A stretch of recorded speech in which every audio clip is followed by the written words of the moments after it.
perfectionism defined.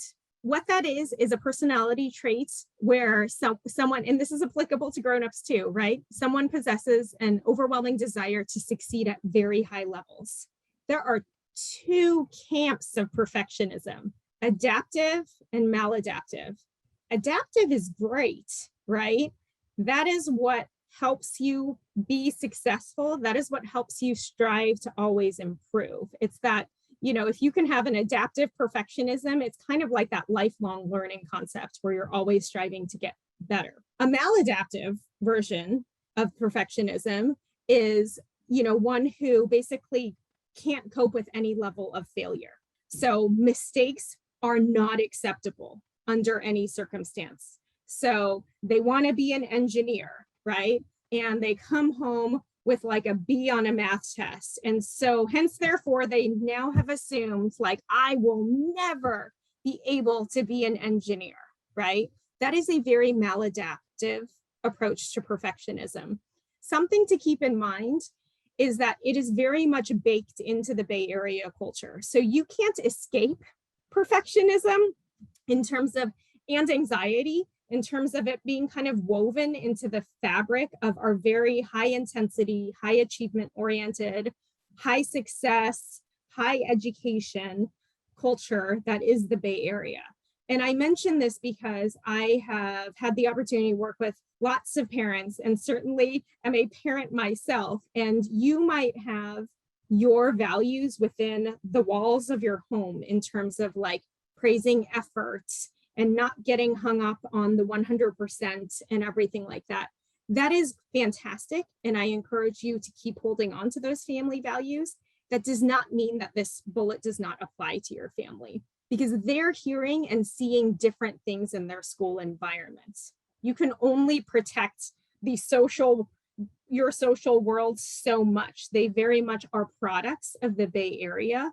And so having honest conversations, especially if you've got a teenager in the house, if you say to your teenager, all I want for you is to do what you love and for you to be happy. Quite frankly, that teenager might say back to you, that's great, mom, you just don't get it, right? And so unfortunately, that's an example for teenagers in particular of their parents not getting it, because that is not the primary message, just be happy. That is not the message that they're getting from their peers at Pali or Gunn High School or Menlo School or insert whatever other high achievement orienting school here, right? So acknowledging that influence in your child's life, I think, is important so that they feel heard. Anxiety. So perfectionism and anxiety, it kind of exists. Consider it like a continuum. You can see how perfectionism can then turn into anxiety.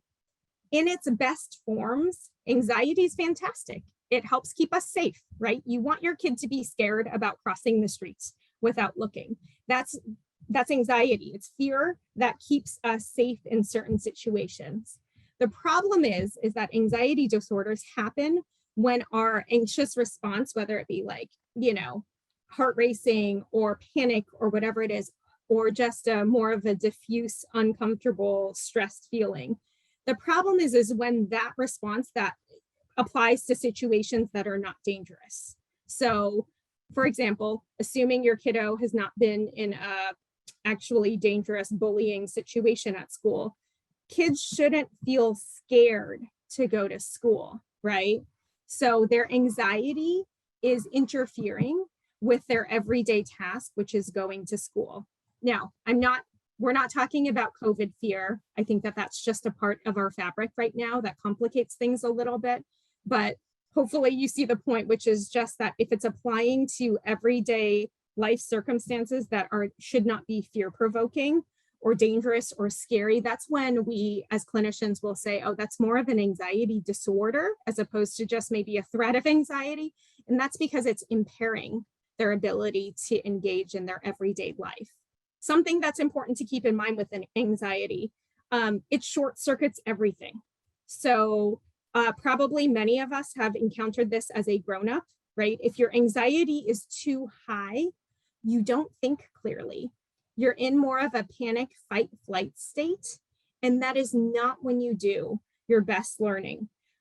or your best planning or organizing or problem solving. So it's true for our kids just as it is for us.